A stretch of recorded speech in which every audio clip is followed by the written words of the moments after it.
Chapter 1 of The Time Machine by H.G. Wells. The time traveler, for so it will be convenient to speak of him, was expounding a recondite matter to us. His grey eyes shone and twinkled, and his usually pale face was flushed and animated. The fire burned brightly, and the soft radiance of the incandescent lights in the lilies of silver caught the bubbles that flashed and passed in our glasses. Our chairs, being his patents, embraced and caressed us rather than submitted to be sat upon, and there was that luxurious after-dinner atmosphere when thought roams gracefully free of the trammels of precision. And he put it to us in this way, marking the points with a lean forefinger, as we sat and lazily admired his earnestness over his new paradox, as we thought it, and his fecundity. "You must follow me carefully. I shall have to controvert one or two ideas that are almost universally accepted. The geometry, for instance, they taught you at school is founded on a misconception." "Is not that a rather large thing to expect us to begin upon?" said Filby, an argumentative person with red hair. "I do not mean to ask you to accept anything without reasonable ground for it. You will soon admit as much as I need from you. You know, of course, that a mathematical line, a line of thickness, nil, has no real existence. They taught you that? Neither has a mathematical plane. These things are mere abstractions." "That is all right," said the psychologist. "Nor, having only length, breadth, and thickness, can a cube have a real existence." "There I object," said Filby. "Of course a solid body may exist, all real things, so most people think. But wait a moment. Can an instantaneous cube exist?" "Don't follow you," said Filby.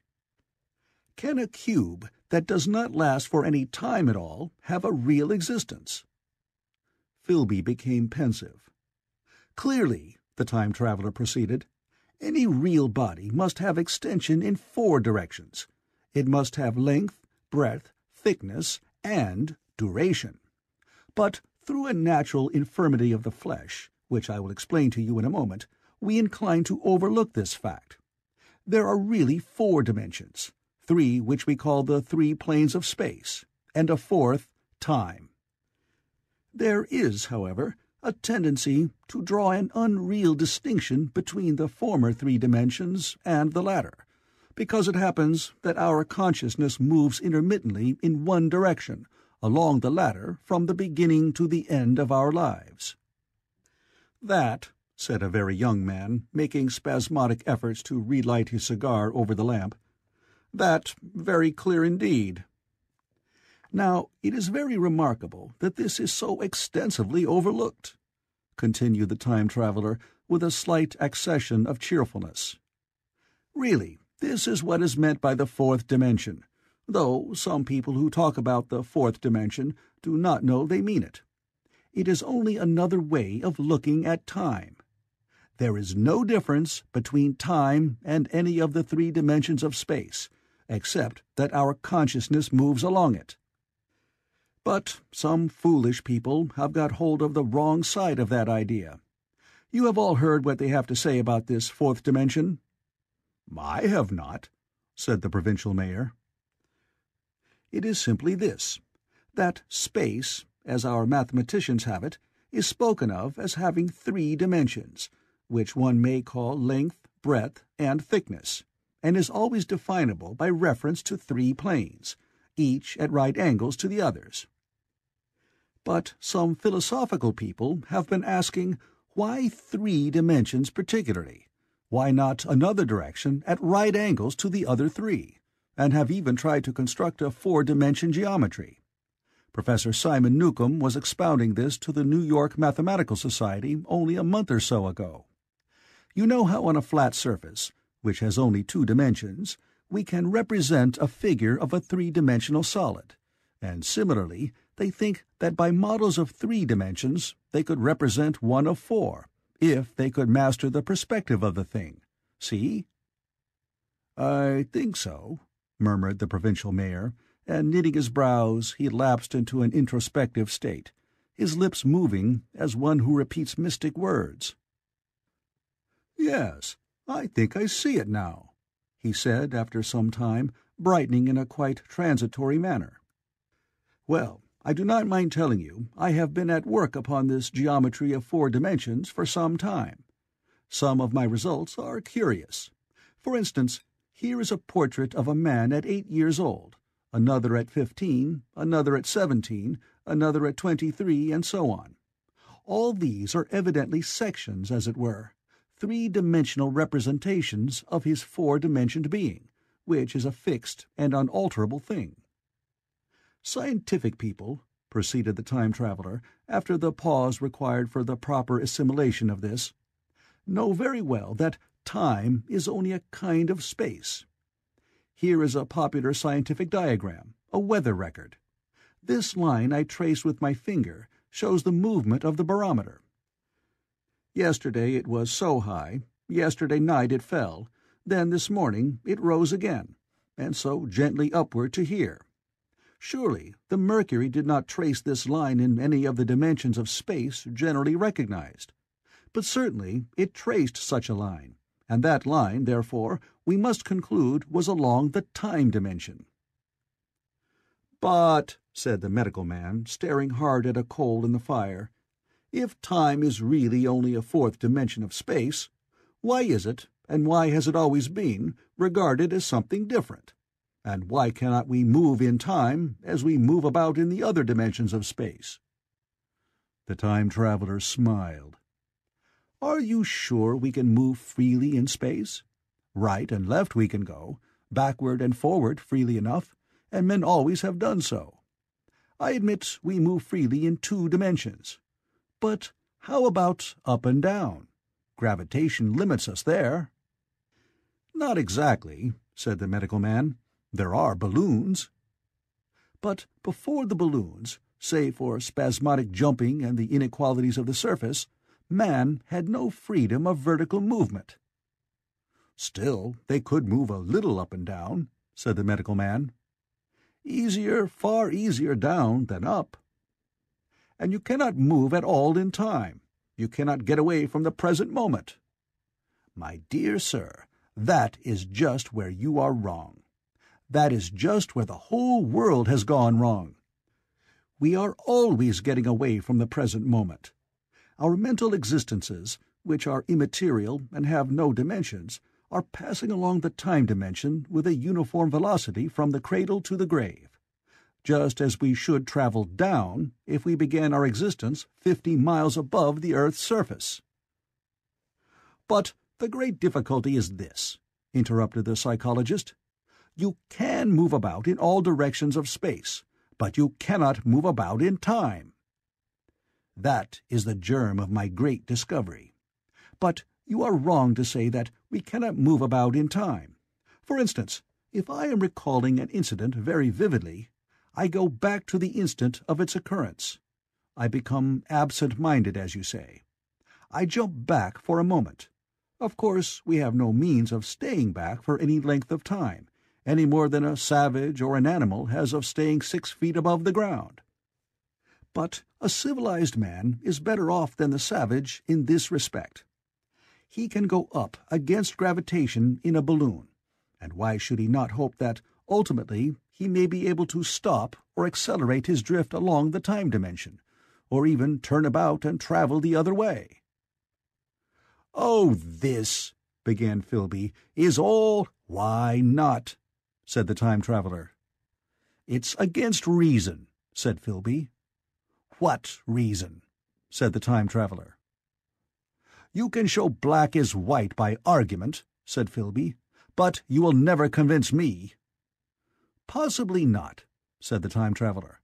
"But now you begin to see the object of my investigations into the geometry of 4 dimensions. Long ago I had a vague inkling of a machine—" "To travel through time!" exclaimed the very young man. "That shall travel indifferently in any direction of space and time, as the driver determines." Philby contented himself with laughter. "But I have experimental verification," said the time-traveler. It would be remarkably convenient for the historian, the psychologist suggested. One might travel back and verify the accepted account of the Battle of Hastings, for instance. "Don't you think you would attract attention?" said the medical man. "Our ancestors had no great tolerance for anachronisms." "One might get one's Greek from the very lips of Homer and Plato," the very young man thought. "In which case they would certainly plough you for the little go. The German scholars have improved Greek so much." "Then there is the future," said the very young man. "Just think, one might invest all one's money, leave it to accumulate at interest, and hurry on ahead." "To discover a society," said I, "erected on a strictly communistic basis." "Of all the wild, extravagant theories," began the psychologist. "Yes, so it seemed to me, and so I never talked of it until—" "Experimental verification!" cried I. "You were going to verify that?"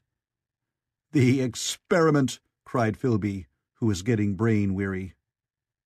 "Let us see your experiment, anyhow," said the psychologist, "though it's all humbug, you know." The time-traveler smiled round at us. Then, still smiling faintly, and with his hands deep in his trousers pockets, he walked slowly out of the room, and we heard his slipper shuffling down the long passage to his laboratory. The psychologist looked at us. "I wonder what he's got." "Some sleight-of-hand trick or other," said the medical man, and Philby tried to tell us about a conjurer he had seen at Burslem. But before he had finished his preface, the time-traveler came back, and Philby's anecdote collapsed. The thing the time-traveler held in his hand was a glittering metallic framework, scarcely larger than a small clock, and very delicately made. There was ivory in it, and some transparent crystalline substance. And now I must be explicit, for this that follows, unless his explanation is to be accepted, is an absolutely unaccountable thing. He took one of the small octagonal tables that were scattered about the room, and set it in front of the fire, with 2 legs on the hearthrug. On this table he placed the mechanism. Then he drew up a chair and sat down. The only other object on the table was a small shaded lamp, the bright light of which fell upon the model. There were also perhaps a dozen candles about, 2 in brass candlesticks upon the mantel, and several in sconces, so that the room was brilliantly illuminated. I sat in a low armchair nearest the fire, and I drew this forward so as to be almost between the time-traveler and the fireplace. Philby sat behind him, looking over his shoulder. The medical man and the provincial mayor watched him in profile from the right, the psychologist from the left. The very young man stood behind the psychologist. We were all on the alert. It appears incredible to me that any kind of trick, however subtly conceived and however adroitly done, could have been played upon us under these conditions. The time-traveler looked at us, and then at the mechanism. "Well?" said the psychologist. "This little affair," said the time-traveler, resting his elbows upon the table and pressing his hands together above the apparatus, "is only a model. It is my plan for a machine to travel through time. You will notice that it looks singularly askew, and that there is an odd twinkling appearance about this bar, as though it was in some way unreal." He pointed to the part with his finger. "Also, here is one little white lever, and here is another." The medical man got up out of his chair and peered into the thing. "It's beautifully made," he said. "It took 2 years to make," retorted the time-traveler. Then, when we had all imitated the action of the medical man, he said, "Now, I want you clearly to understand that this lever, being pressed over, sends the machine gliding into the future, and this other reverses the motion. This saddle represents the seat of a time-traveler. Presently, I am going to press the lever, and off the machine will go. It will vanish, pass into future time, and disappear. Have a good look at the thing. Look at the table, too, and satisfy yourselves there is no trickery. I don't want to waste this model and then be told I'm a quack." There was a minute's pause, perhaps. The psychologist seemed about to speak to me, but changed his mind. Then the time-traveler put forth his finger towards the lever. "No," he said suddenly. "Lend me your hand." And turning to the psychologist, he took that individual's hand in his own and told him to put out his forefinger. So that it was the psychologist himself who sent forth the model time machine on its interminable voyage. We all saw the lever turn. I am absolutely certain there was no trickery. There was a breath of wind, and the lamp flame jumped. One of the candles on the mantel was blown out, and the little machine suddenly swung round, became indistinct, was seen as a ghost for a second perhaps, as an eddy of faintly glittering brass and ivory, and it was gone, vanished. Save for the lamp, the table was bare. Everyone was silent for a minute. Then Philby said he was damned. The psychologist recovered from his stupor and suddenly looked under the table. At that the time-traveler laughed cheerfully. "Well?" he said, with a reminiscence of the psychologist. Then, getting up, he went to the tobacco jar on the mantel, and with his back to us began to fill his pipe. We stared at each other. "Look here," said the medical man. "Are you in earnest about this? Do you seriously believe that that machine has traveled into time?" "Certainly," said the time-traveler, stooping to light a spill at the fire. Then he turned, lighting his pipe, to look at the psychologist's face. The psychologist, to show that he was not unhinged, helped himself to a cigar and tried to light it uncut. "What is more, I have a big machine nearly finished in there." He indicated the laboratory.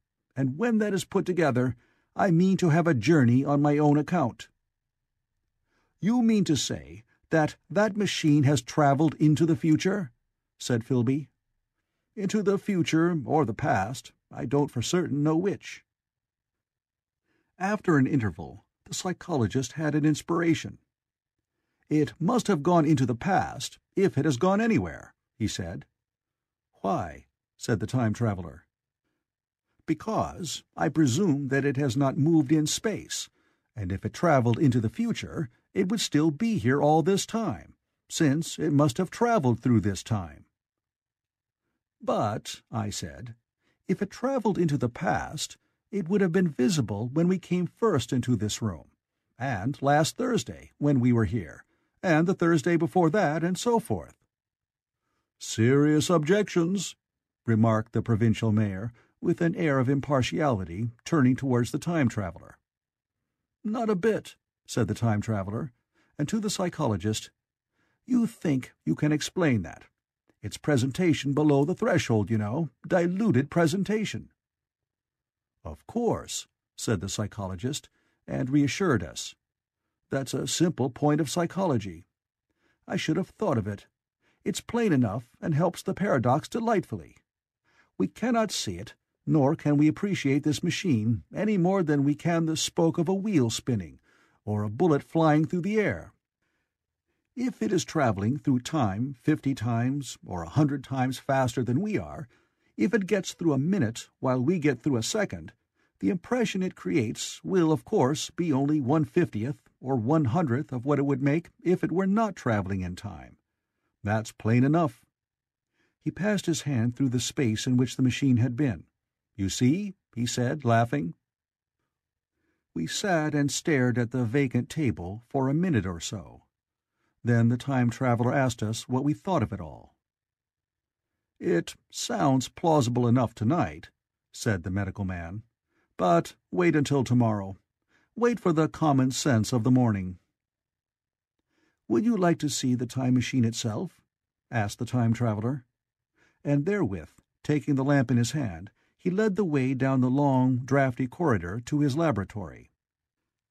I remember vividly the flickering light, his queer, broad head in silhouette, the dance of the shadows, how we all followed him, puzzled but incredulous, and how, there in the laboratory, we beheld a larger edition of the little mechanism which we had seen vanish from before our eyes.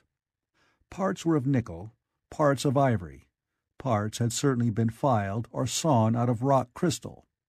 The thing was generally complete, but the twisted crystalline bars lay unfinished upon the bench beside some sheets of drawings, and I took one up for a better look at it. Quartz it seemed to be. "Look here," said the medical man. "Are you perfectly serious? Or is this a trick, like that ghost you showed us last Christmas?" "Upon that machine," said the Time Traveler, holding the lamp aloft, "I intend to explore time. Is that plain? I was never more serious in my life." None of us quite knew how to take it. I caught Philby's eye over the shoulder of the medical man, and he winked at me solemnly. End of Chapter 1.